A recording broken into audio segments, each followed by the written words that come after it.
He was the smartest kid in the class. Teachers used him as an example.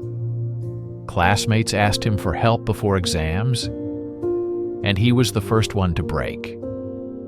If you've ever felt like you have potential, but life somehow doesn't reflect it, this story may feel uncomfortably familiar. His name was James.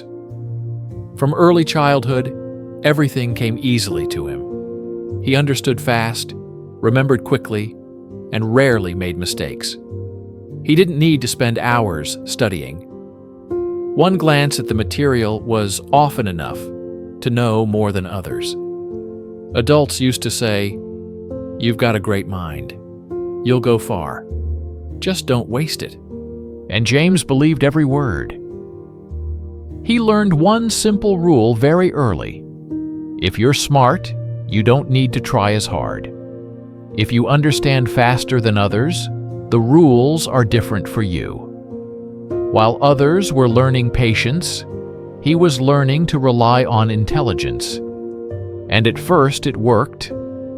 He did assignments at the last minute, rarely reviewed the material, sometimes didn't prepare at all.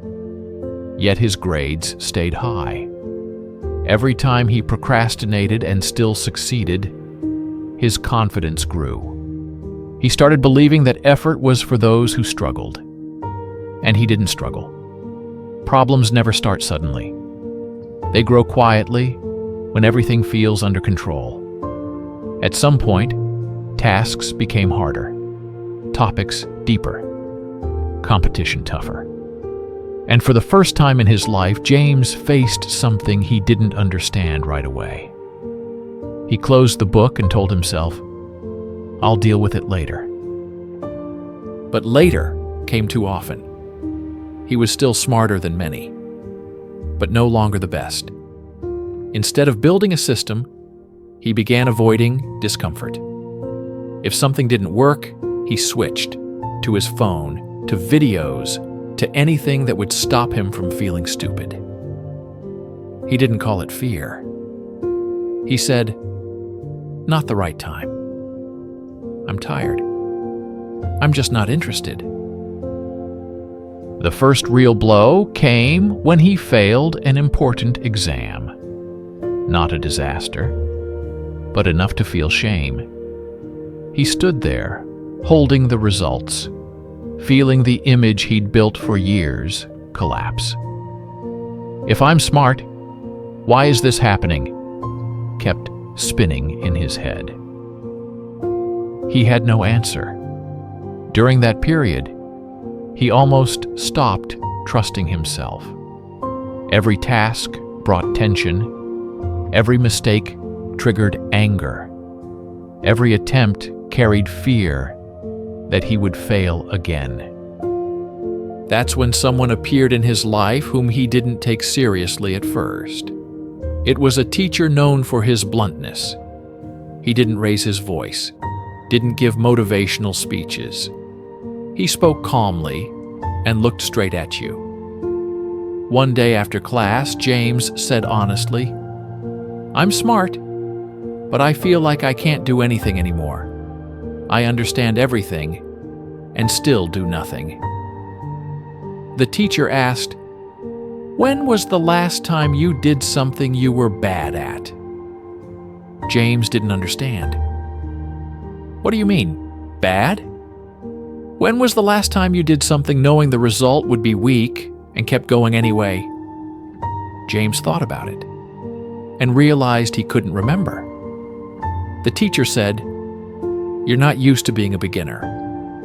Then he gave him a task. For 1 month, every day, do one thing you are clearly bad at, consistently, without expecting results. James chose difficult problems he couldn't understand right away. The first days were painful. He was angry. He felt stupid. After a couple of weeks, he felt like nothing was changing, like it was pointless. Before, this was always the moment he quit. But this time, he stayed. And then he realized something simple. Intelligence doesn't save you. It only amplifies what's already there. With discipline, it accelerates growth. Without it, it justifies avoidance. He kept studying. No bursts, no waiting for motivation. He built a system. A year later, taking another important exam, he didn't feel excitement. He felt steady. The result was good. Not perfect, but honest. And that was enough. He understood something important. The most vulnerable people are not the weak ones, but those for whom things were easy for too long. Because ease never teaches you to stay. If you recognize yourself in this story, maybe you're not broken. Maybe you're just facing something you were never taught. To stay when it's hard. To act when it doesn't work. And not to leave when you're no longer the smartest person in the room. That's where real strength begins. At what moment did you realize that intelligence alone no longer saves you? And what did you do next?